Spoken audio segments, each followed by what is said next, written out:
көкжиектері бүгін атаулы. Жаңағы айтып өткен бес тарауымыз бәсекелік қабілет, прагматизм, ұлттық бірегейлікті сақтау, білімнің салтанат құруы, келесі Қазақстанның революциялық емес, эволюциялық дамуы және сананың ашықтығы.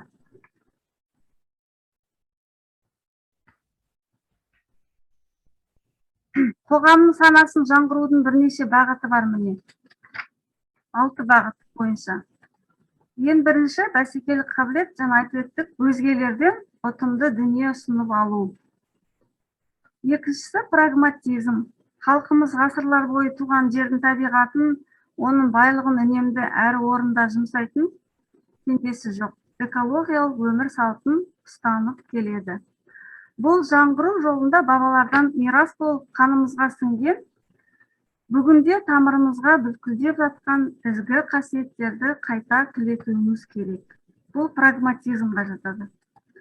Прагматизм өзінің ұлттық және жеке байлығын нақты білу, үнемді пайдаланып, соған сәйкес болашағын жоспарлап алу. Жаңа айтып өттік, бұл заманауи әлемдегі бірден бір табысты үлгі деп айтуға болады. Үшіншісі ұлттық бірегейлікті сақтау. Ұлттық бірегейлік сақтау ұлттық жаңғыру деген ұғымның өзінің сананың кемелдеуін білдіреді.